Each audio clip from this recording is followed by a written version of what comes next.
Hi, everyone. You are listening to Play Now, Play for Life, a podcast for music educators. I'm your host, Aaron Hansen, and I'm a former band and general music teacher for 29 years and now part of the West Music team.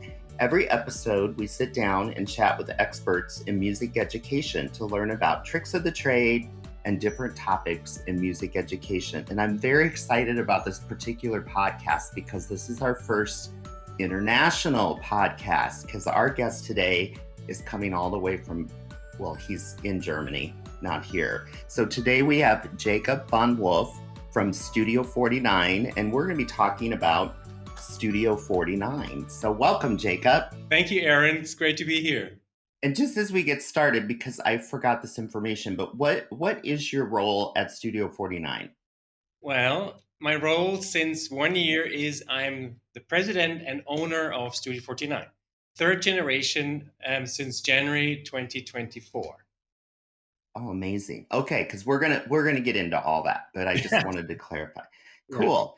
First question, could we just learn a little bit about you? We always like to just learn a little bit about our guests, kind of your a little bit about your growing up, your music background, your experiences with music, and then maybe how this just brought you at some point to Studio 49.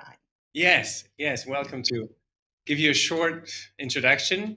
So my name is Jakob. I'm now 50 years old. I grew up close to Munich, here in Germany, in a family of six. We all were taught music all our lives. I'm playing the piano, I'm singing, I'm playing the guitar. I have a twin sister, she's on the violin. I have an elder brother on the piano. My father was playing the flute. My elder sister was playing the cello. So we did do a lot of chamber music at home, and this was basically a normal musical background, lay music, nothing professional. I did my school education here in Germany, and then I went for my studies to the UK, to England for 3 years and 1 year in Spain. And then immediately after finishing my university degree, I started here in Germany with a brass wind manufacturer called BNS, the former East German state-owned conglomerate for brass wind making. And for many years, more than 10 years, I was into wind instrument making, crafting, very traditional craftsmanship. And when the company was sold to private equity investors, that was no longer really good for me to stay on board. And then I changed and I went into very different industries. I did some tableware, hand painted Austrian tableware.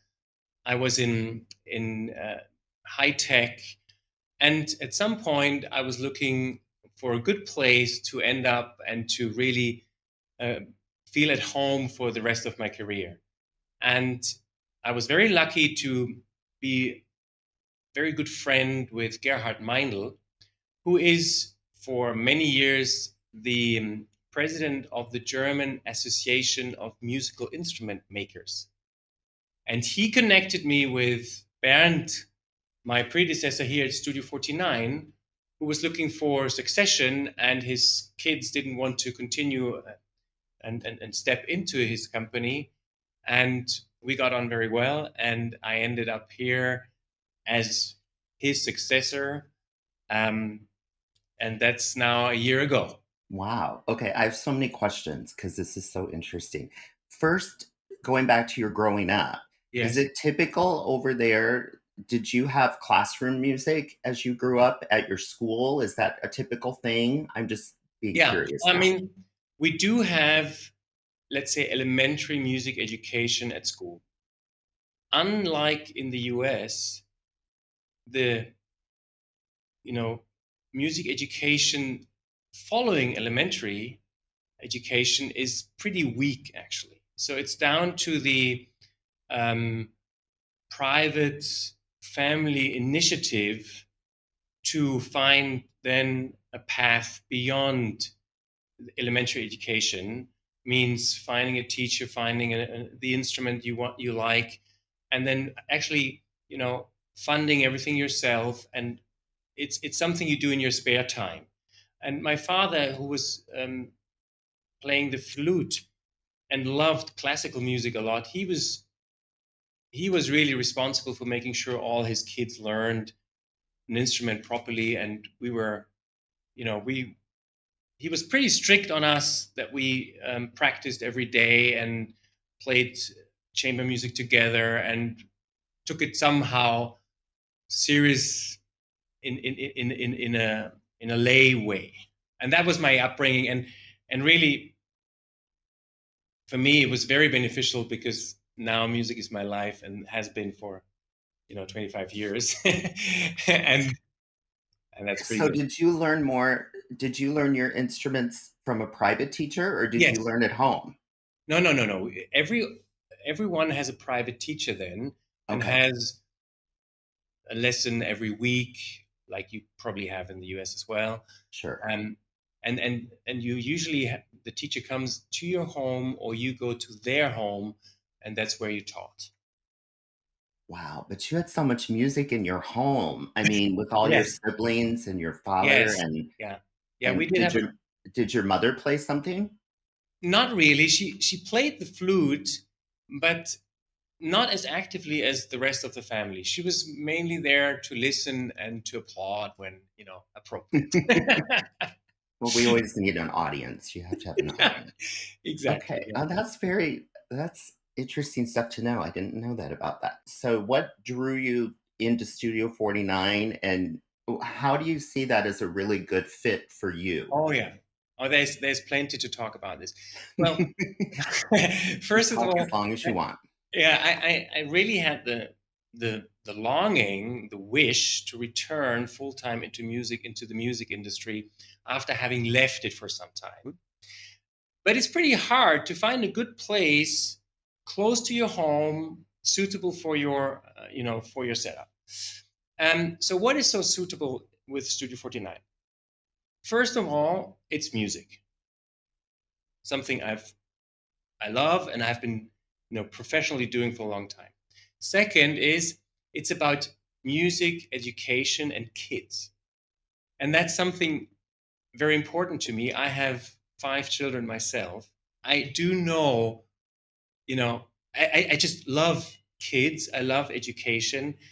Um, I'm pretty into it myself, and to find a musical instrument company that was bringing these two worlds together, my passion for kids and for education and for music, that's pretty unique. And that was the second big thing which I loved here at Studio 49. Well, and then I found out a little more about the brand and the history behind it. And I mean, it's very relevant, with Carl Orff being one of the founding fathers of this place himself, and being such a famous person. It's hard to find a brand with quite such a story. And I'm a brand guy. I've always loved working for traditional, long-term, historic brands. And here it was obviously quite unique. And then I love handcrafting. I'm a how do you say, a tangible person. I need product. I need nice materials. I need something for the senses. It's small enough to be a family business, and for me to to run it. It's close to home. It has an important US exposure, and that was always the market I was feeling most familiar with. So lots of things fit very well. And then it was an easy thing to get passionate and excited about it. So how far I just have so many questions. How far away from your home then is your work? Is Studio 49? It's an hour away. Okay. It's an hour away from where my family and where I live, which, given the specific music exposure that I had is very close for finding something good to work in. And that was for me, obviously a very important element besides all the other, you know, beauties I found here. Yeah. Well, okay, before we go on to the next one, I'm curious now. I don't know how old your kids are. Do any of them, are they musicians already? It's a good question. I've been trying hard. I've been trying hard. We have, I my kids are between 18, the eldest, and 6, the youngest. Okay. Okay. And I have 2 daughters and 3 sons. And my second daughter is the one who went the deepest into music making. She's playing the flute for a long time and passionate, and is is my pride and joy in this case. and, and then I had Lucas, our eldest, and he was on the cello for some time, and then he was on the saxophone. And then when he, turned 14, 15, he lost interests. Too many other things going on, too exciting other things. Margareta plays the piano. Uh, Alexander, oh boy, he's not into it. he's so hard to handle, and he's full of energy and full of ideas, and it's hard to get him, sit still and practice. And Hubertus, he's starting. He's my hope still. Yeah. So it's more of a diverse picture in my family than it was in my, when I was a child. Yeah. Well, and what I've come to see as a teacher is if your kids don't want to do it, you can't make them do it. My Well, bro I oh, mean, I have 2 brothers. I'm the middle child, and my older brother just never really got onto music, and my younger brother did a little bit, but then, like with yours, when he became a teenager, then he was yes, done. it's So tough. I'm really the only one that Made a was just profession out of it. right. Yeah. And neither one of my parents played anything. Well, my mom played a little piano, so people always ask me, they said, "You must have a really musical family." And I said, "No, not Yeah. really."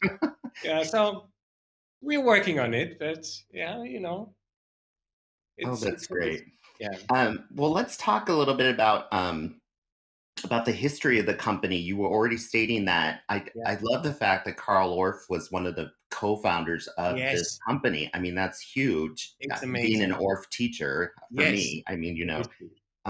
and just kind of the history of the company Yeah. and give us a little bit of that background. Yes.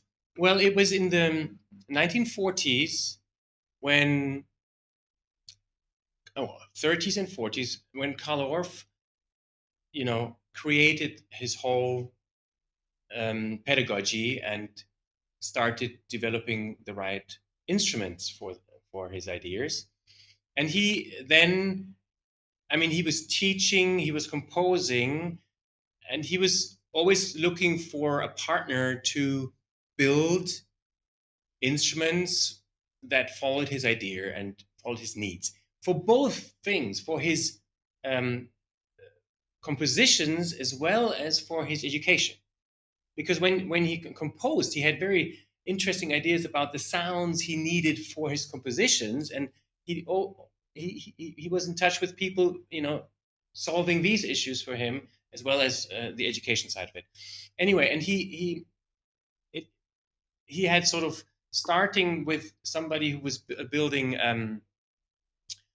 cembalos here in Munich at the very beginning and doing some work for him. And then the cembalo guy retired, and then he met a talented young um, music passionate engineering student, um, Klaus.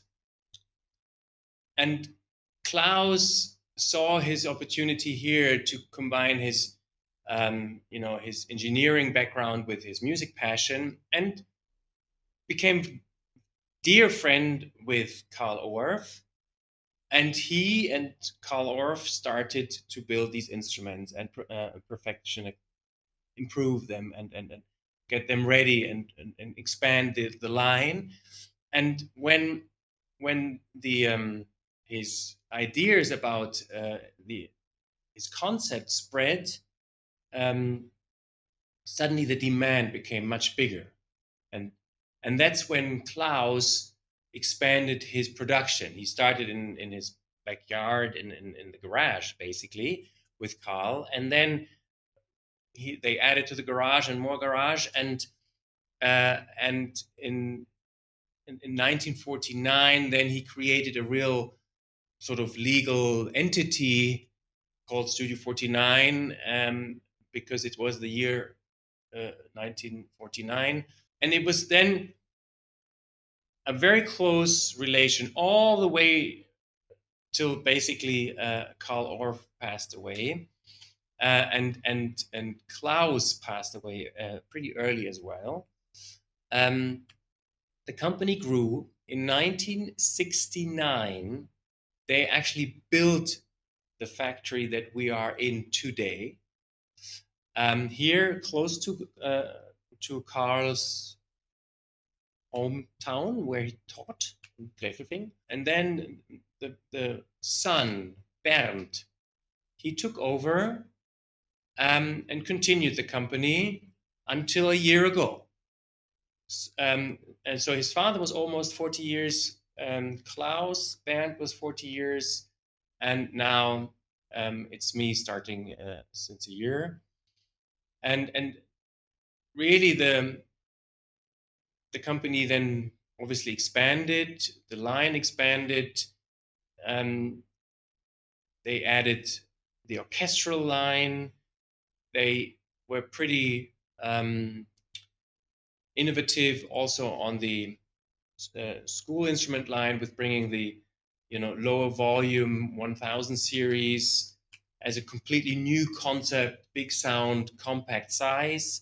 So there were some relevant steps in the development of the company, and yeah, that's where we are today, pretty much unchanged. You're just taking me back into my Orff history, so I have to ask a couple things. When the company started, Yes. if I remember my history right, didn't Carl Orff get some marimba type instruments from Africa that kind Yes, of gave the inspiration? exactly. That was the inspiration. He was looking for instruments that were easy to play, melodical, so that he could combine rhythm and speech with movement, with um, melodic music making. When he discovered this, as you say, marimba style instrument out of Africa, he realized that this was pretty much the type he was looking for as an instrument, because it's easy to play, but it makes beautiful sound. You can play melodically without having too much focus on it, and it's an easy entry. And obviously, the big thing then was these instruments from Africa. They had like big nuts as resonance.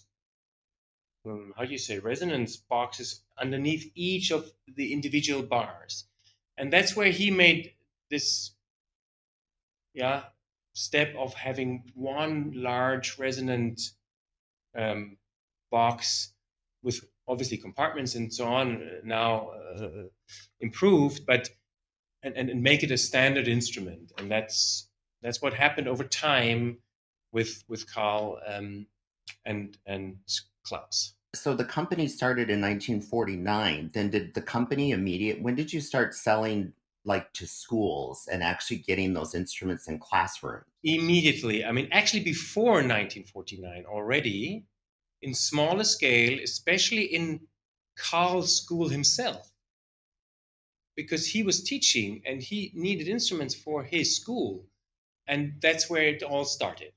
And then when the Bavarian radio transmitted his pedagogic ideas, Mhm. then suddenly people called and said, "We want these instruments." And that's a great idea. And it works so well. And suddenly they needed real production, and it became much more of a series rather than individual pieces for his school.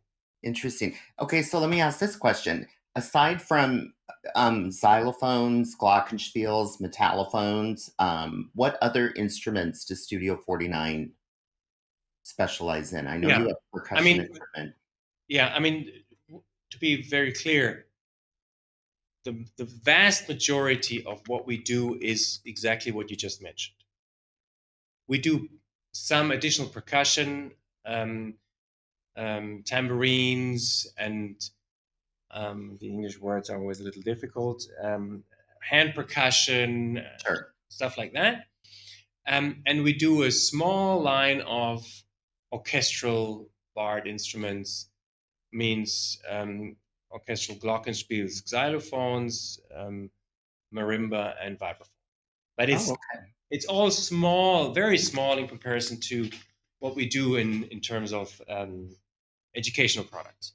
sure, sure. Yeah. Well, and I mean, I could just say as a teacher, I've had Studio 49 in my classroom, Yeah. and I mean, the kids love those instruments, and the sound quality is very good quality. Yeah. Um, Yeah. And I was lucky to have them.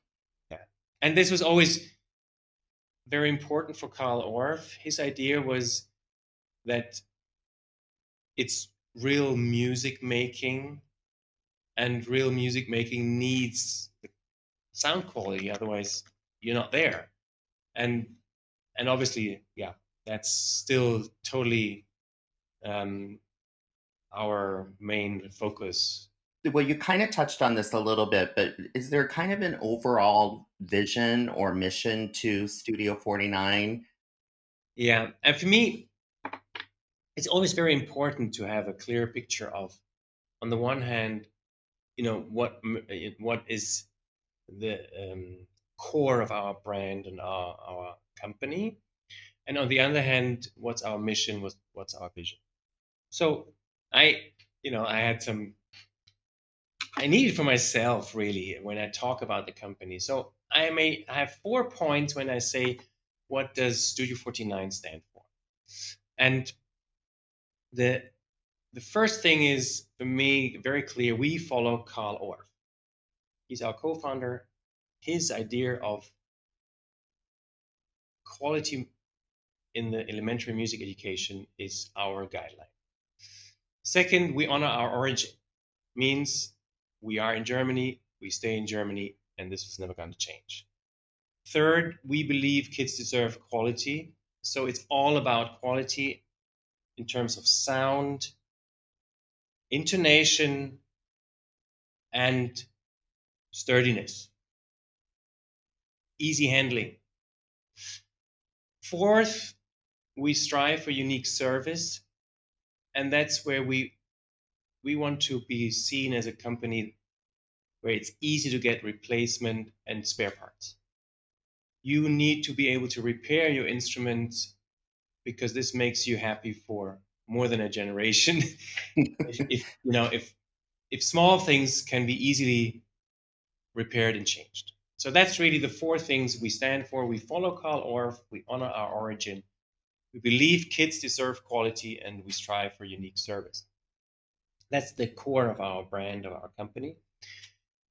And when I thought about vision and mission, really, I mean, the vision goes far beyond instrument making.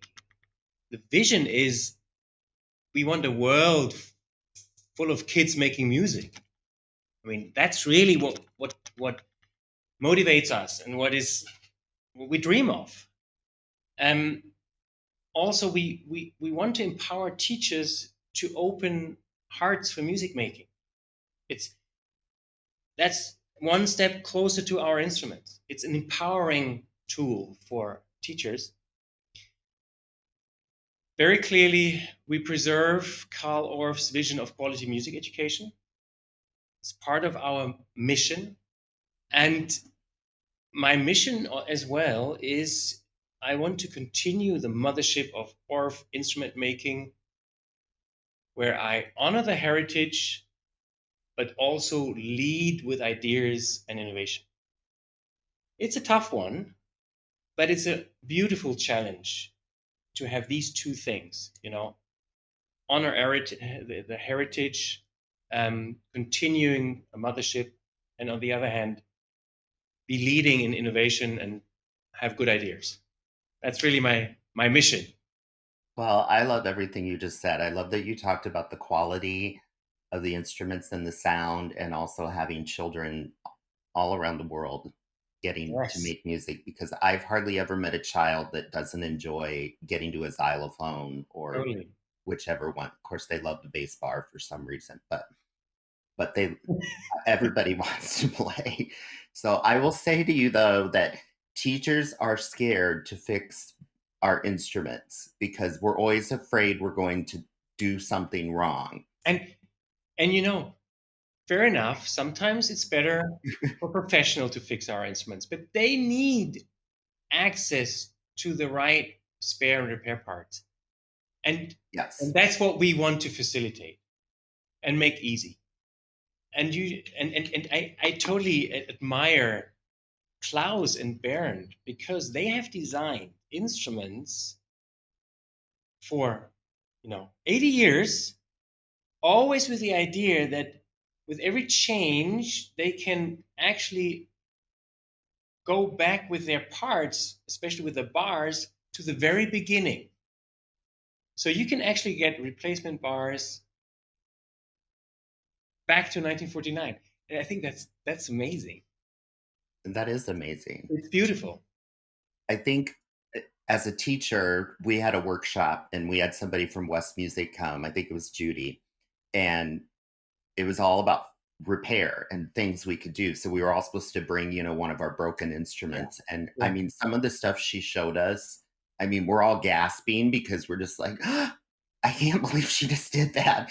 And no, you can pull this pin out and you can replace it. And this is how you do it. And, we learned so much about taking care of our equipment, but we were just all too scared to attempt it because Yeah, we didn't. and fair enough. I mean, I fully understand because it's a delicate instrument in the end. You love it and you want to keep it and you feel more comfortable with people who have experience doing it.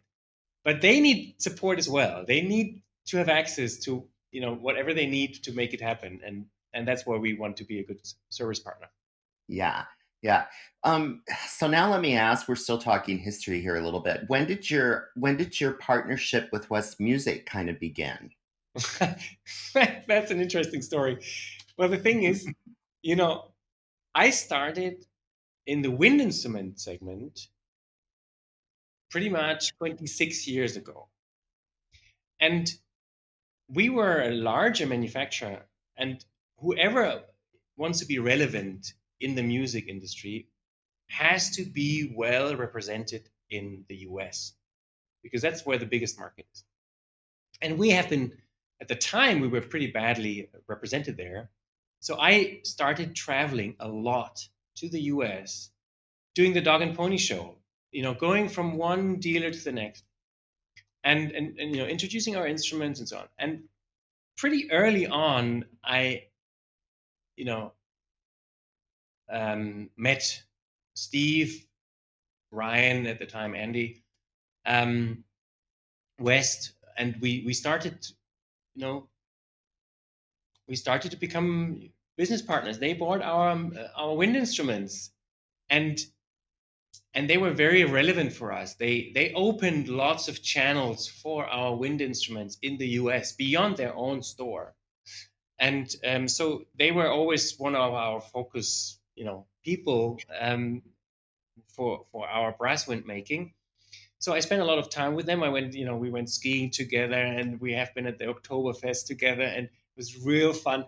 I was with Steve celebrating 4th of July with you in Iowa. So that's all 20 years ago. We do love the 4th of July Oh in yes, Iowa. I fully understand. So this is 20 years ago, and then when I went astray, obviously we weren't in touch very intensively.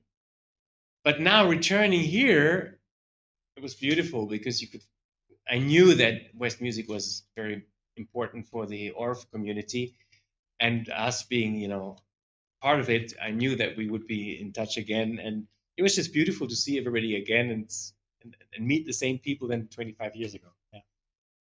So, well, now I'm just being snoopy, but how often do the West people do they come visit you over there in Germany? Oh, absolutely, several Okay. times. Okay. Several times they came and saw uh, um, our production. They actually brought once Dallas Brass, one of their endorser groups, to perform in our workshop in Germany. They've been to Munich to the Hofbräuhaus with us as a big group. So several times they've been over here. Yeah, definitely. Oh, that's great. Yeah, So can you talk a little bit about your factory and yeah, how, the size of it and what all goes on at the factory? yeah. Well, um, as I said, we moved into the building that we are in today in 1968. Can't remember exactly how many square meters it is, but a couple of thousand square meters, two story. Um, it's an old-fashioned company. We are not, we are not. How do you say? Highly. Like super industrial. Yes, we're not industrial at all. It's a handcrafting workshop, and it all starts with drying our wood in our own wood drying facilities, and then we have a wood workshop where we on the one hand build our resonance boxes, on the other hand start working on the bars. Then we have um, a lacquering facility where we lacquer what we need to lacquer. We have our own whole area that is just doing all the tuning for all the bars. So we have several people that we call tuners, and really they tune our bars um, in metal and in wood. And then we have an assembly where we put everything together and ship it out to all the places in the world.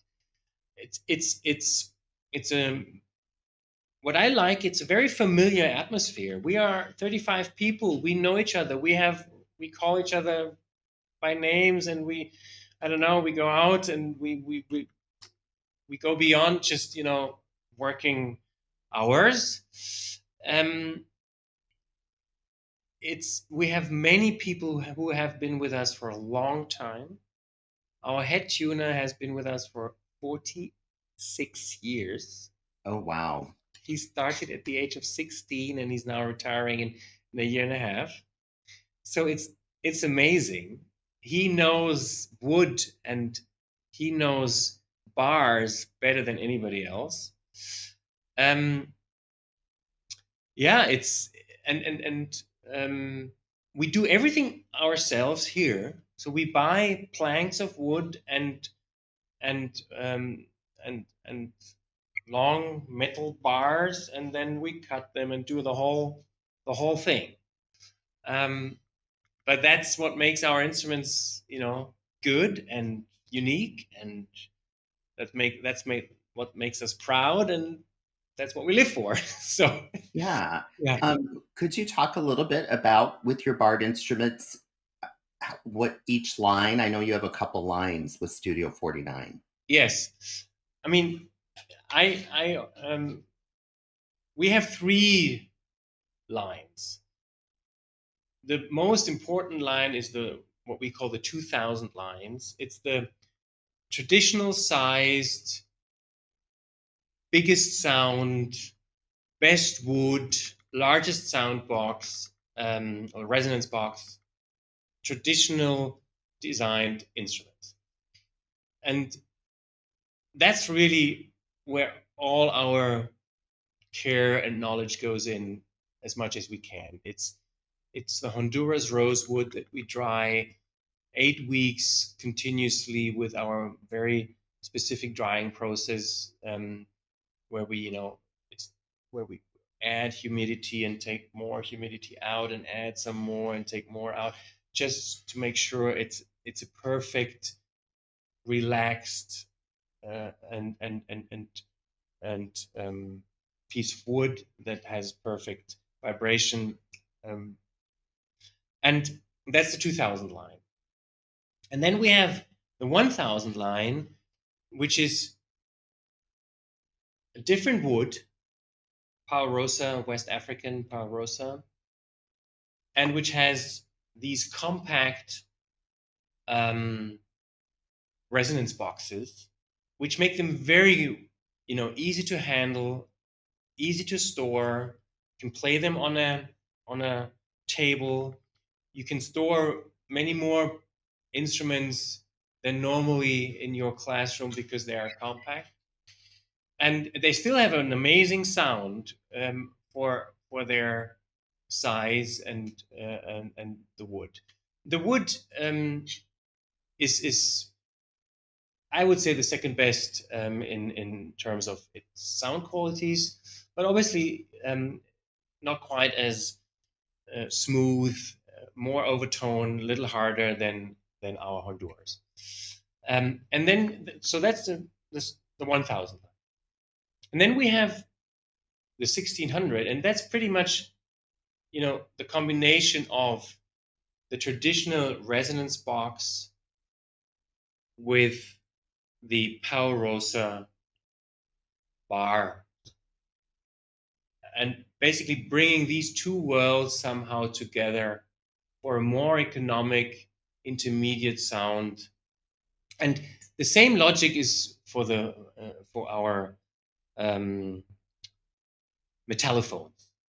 Work exactly the same. We have large resonance boxes, beautiful, thick, rounded bars on the 2000 line and the 1000 line, compact resonance box with more economic, thinner, less wide, no rounded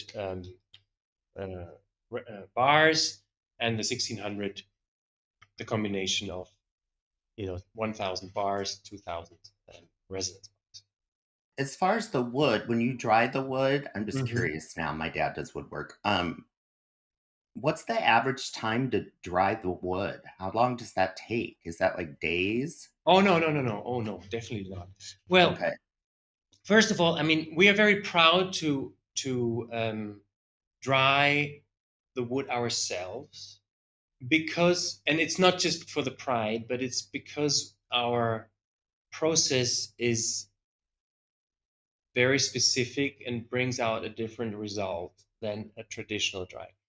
There are other players in the market, also in the educational market, big names, and they don't dry themselves. They buy already dried wood. In our case, we buy wet wood and then we dry it. And the whole drying process is about 8 consecutive weeks. Oh, wow. So we fill our drying ovens, and for 8 weeks continuously, we design the drying process. And when I say we design a drying process, it's not that you just bring in heat that takes the humidity out, because it creates stress for these materials if you continuously reduce their humidity. So what we do is we put in some heat and take out humidity, but only little. And then we bring back some humidity into it to relax it again, and take out some in the next cycle, take out some more humidity than we brought in, and bring in a little relaxation again. And this goes on for 8 weeks, and then we have sensors all around our stack of wood that actually measure the remaining humidity in the wood. And because we have such a smooth and careful drying process, we can dry the wood further down than anybody else. And the benefit of a very dry wood for you as teachers is that that the bars keep their intonation much longer and much more independent of the surrounding atmosphere. And that's why we put so much effort into drying it and bringing it down to very, very low remaining humidity. So that's our drying process, and it's energy intensive, it's knowledge intensive, but it's one of the keys to have perfect intonation on your instrument and to have stable intonation across the different lines and independent of the atmosphere. Well, and that is always a concern, at least over here in the United States, because not all of our schools have air Of conditioning. course, of course, And especially in Iowa summers get very hot and humid. yeah, And you want your instruments hopefully in a good temperature. I was lucky my school was air conditioned, so it stayed pretty stable. But yes, if you don't have that yeah, and and you let that's them, where really our drying process makes a difference because yeah, the end humidity is so low. You can you can be sure that it keeps its intonation. yeah. Well, I'm going off script just for a second here because I have to get your thoughts on this because you were just here this last fall in Iowa at West Music and at the AOSA conference. That's right. Was this your first AOSA conference or have you gone before? No, no, first time ever. First So time what, ever. well, we loved having you there. So I'm curious if you had any thoughts or Oh no, I didn't have any odds. impressions. It's I quite mean, a for me, it conference. was no, no. This was an eye opener. This was sort of love at first sight, or I don't know, whatever you want to call it. But for me, it all started with the opening ceremony. I mean, you walk into this huge hall and it's packed with people and packed with kids at the front stage, and you see the passion, and then you see all the chapters walking with their with With the their banners. with their banners, and you realize how many shoulders in this country carry responsibly the whole idea of, and that by itself was really mind-blowing for me. Then at the very end of the ceremony, at the opening ceremony, you had these kids singing together this song where, I mean, I had to fight with my emotions, and I wasn't the only one. Yeah. And then I was amazed to see the energy and passion of all the teachers. They start at 8 o'clock in the morning. They finish, at 9 o'clock in the evening, and it's a full day in I don't know how many classrooms, and it's everybody contributes and takes part in it. It's not just listening. No, it's actually being really involved. Amazing. And one of my highlights was as well at in the evening. We once went out with a couple of teachers just for dinner, and it was so beautiful because not only did we have great conversations and just sharing, you know, passion for what we do, but then they started singing, and and it was just exactly what I like, and where I feel it's more than just uh, it's yeah, it's much more than just a business. So no, it was great for me. It was definitely a beautiful time. We are a very enthusiastic group, that is for Yes, sure. yeah, and And then yeah, and I loved when people came to our booth and started to improvise, and one person starts and others share in, and they cheer each other up, and bring other people in, and it's just beautiful. It's community, it's music, it's connection. It's great. well, you kind of touched on this before, but let me ask this one more time. what do you think specifically makes Studio Hmm. 49 the best option for music Yeah, teachers? yeah,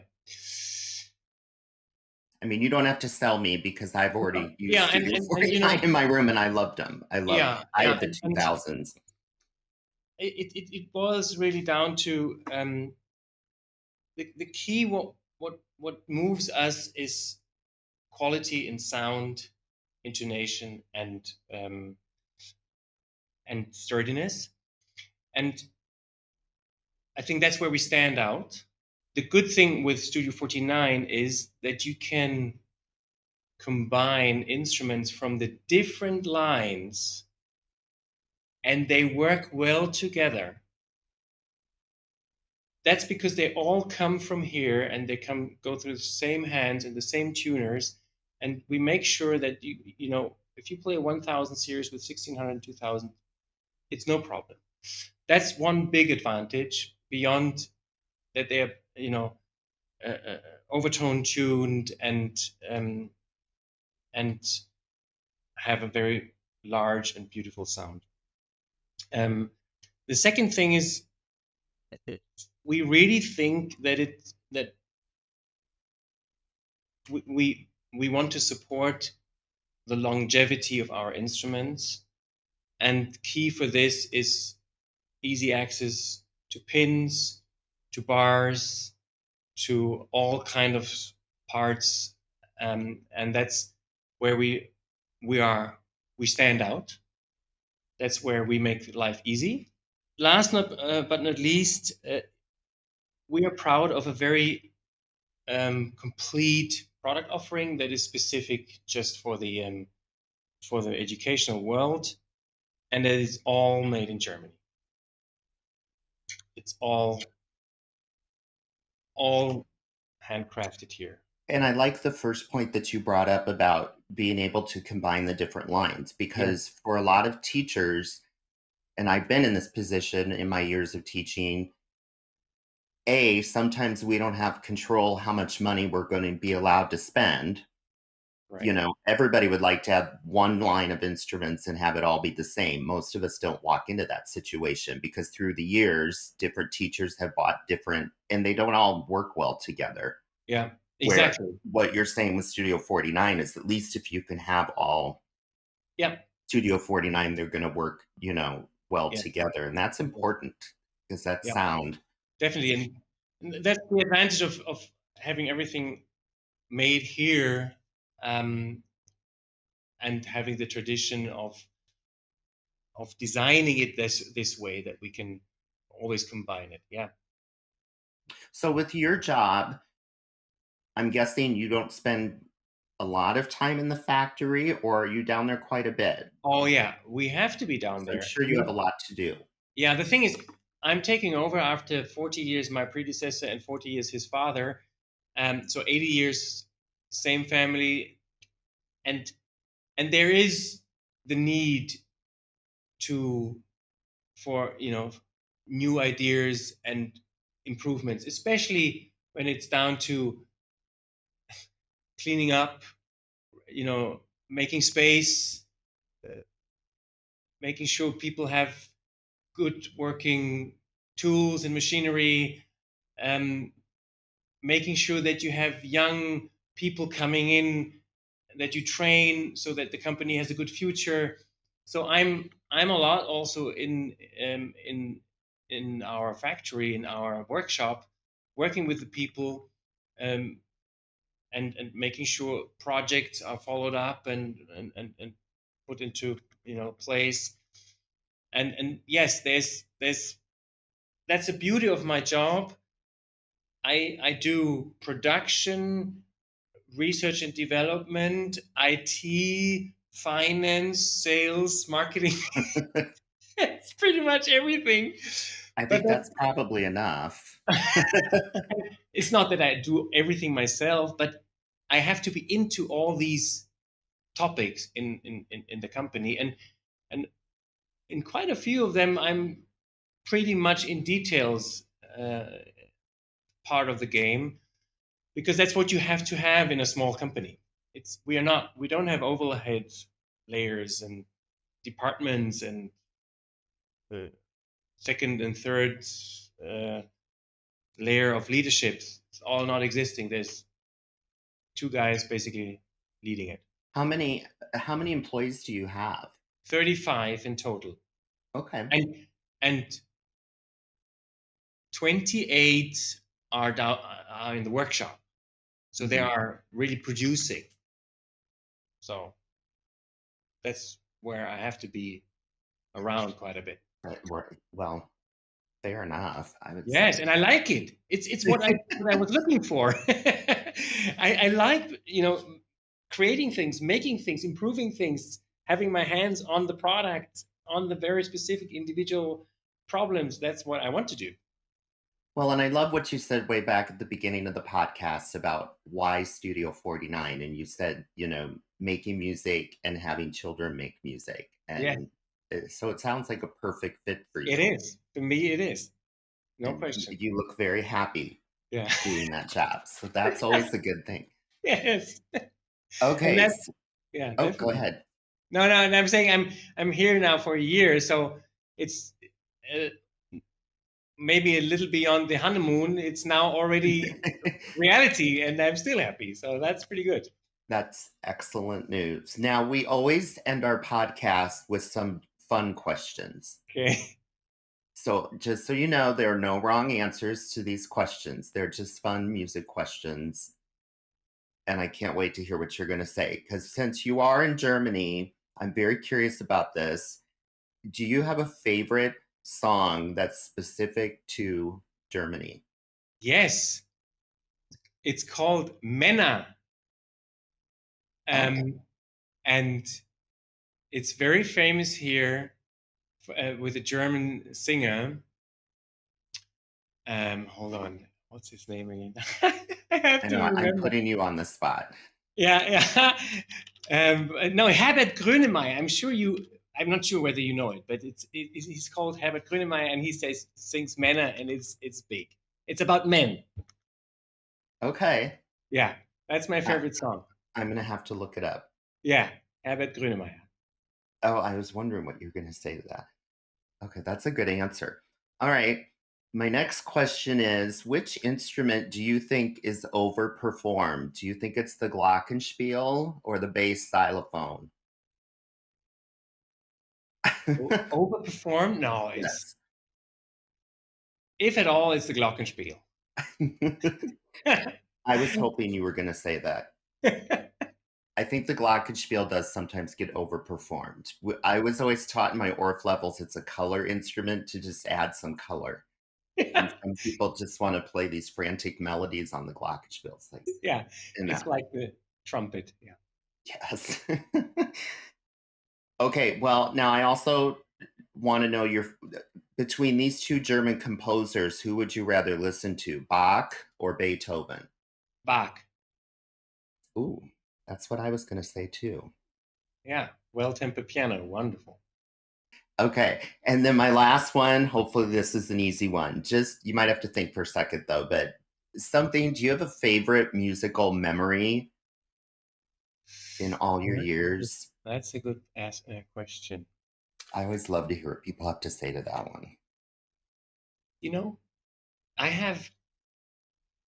You probably have many. Well, no, it goes into this direction because I've been, going to the US regularly all by myself, on my business trips, and I have a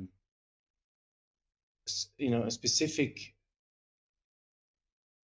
music that I listen when I'm traveling by myself, in my car, going to Iowa or whatever. and, and that's always really funny because it's music that I only listen to when I'm traveling by myself. And that's when I listen at home, it brings back the memories of me sitting in the car driving long time through the US. That's pretty much it. I wouldn't have a specific song, but I know what you mean. Well, I would guess since you have children at home, you don't get to do that until you're by yourself. You get to have your time. Yeah, and it's so it's a very specific experience to fly 12 hours all by yourself, and then you rent a car, and then you drive, 4 to 6 hours in a different continent with very different people, different landscape, different car, and you're all by yourself. And yeah, it's something very specific, and then you underline it with a certain melody and music, and it sinks in, and it reflects this feelings and these, yeah, this experience. Oh, I think that's great. Well, and the landscape in Iowa is not super exciting, so you kind of need to have some music if you're driving Absolutely, in Iowa. absolutely. And my thoughts wander, wander around. Yeah. Oh my gosh. Jacob, this has been such a great chat. Where online can we find Studio 49? www.studio49.com is where you can find us. Okay. And do you have anything on social media? Is there like Of course, we are on Facebook. Facebook? We are on Instagram. I'm sure we are somewhere at YouTube. Yes, you can find us Sure, there. sure. Yeah. Okay. Well, I want to thank you, Jacob, for joining us, and thank you, everybody else, for listening, because this has been Play Now, Play for Life podcast with Aaron. You can find us at westmusic.com/play now, play for life. We also have Studio 49 on our webpage, because I helped write some of those product descriptions, so please check them out. And we're also on YouTube, Instagram, Facebook, TikTok, and X, and you can find those in the description. So Play Now, Play for Life is a podcast by West Music.